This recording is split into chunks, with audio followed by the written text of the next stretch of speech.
I think we can all agree LCD is garbage, and it's even more of a treat when panel makers put a grainy plastic matte finish over the thing so it looks like I'm trying to squint through drunk goggles after sustaining a massive head injury, and that's why everybody is furiously throwing hands with their crotch over OLED technology, and for good reason, since it's better in almost every aspect except power draw and screen retention. Yet despite how good OLED is, I often see people claiming they're going to wait for micro LED. Well, keep waiting, because you're gonna look like a prop from the Goonies pirate ship before you get your hands on an actual micro LED monitor. But first, what is it, and why is everybody losing their minds over it? Well, let's start by going through the history of display tech quickly to understand why micro LED is such a big deal. And it all started when we lived in a utopia with a technology called CRT. Now, CRT monitors were incredible because not only were they insanely fast, but the way they displayed images was unique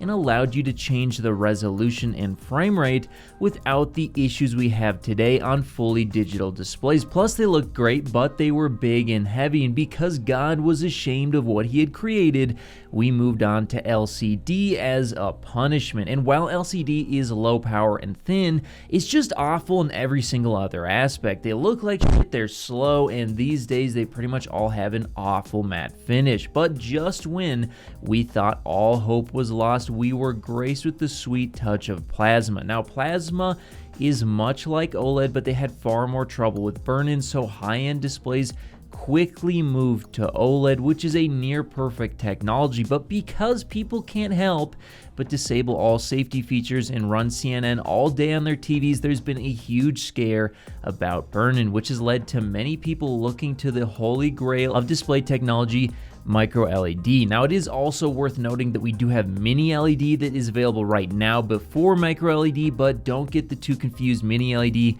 is okay, but it's nowhere near as good as micro LED. It fixes some of the visual problems with LCD, but in terms of response times, it ain't it, and it still does not look as good as OLED. Now, if you've been busting fat ones over OLED, just wait, because micro LED has all of the benefits of OLED, but it eliminates the risk of burn-in and allows for a much higher full screen brightness, meaning that yes, we can finally get scenes such as a bright desert with an even brighter sun while retaining the dynamic range you would expect to see, something that OLED just simply can't really do right now. So does that sound great? Well, too bad, because you're probably not gonna be able to buy one at a reasonable size or price for a very long time. Now, every year they are able to make them smaller, but right now we're still talking about giant TVs that are made up of smaller panels, and from being at CES, I can tell you, yep, you can absolutely see the gaps in the panels. Not to mention, everyone is being very cagey about any other info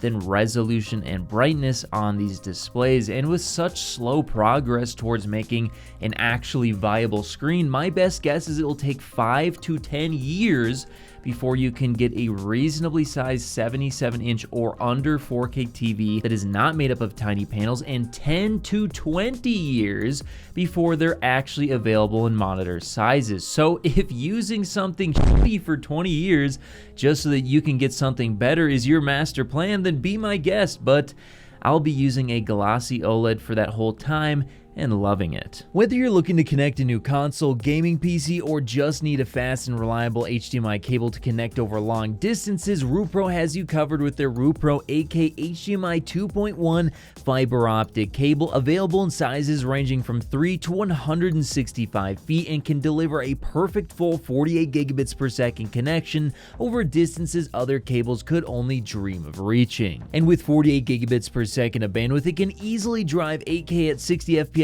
or 4K at 120 FPS HDR10 video through its ultra-thin, flexible, and durable housing, and it even supports eARC. So if you're in the market for a cable that can drive a beautiful new TV or monitor, be sure to check out Rupro on Amazon today.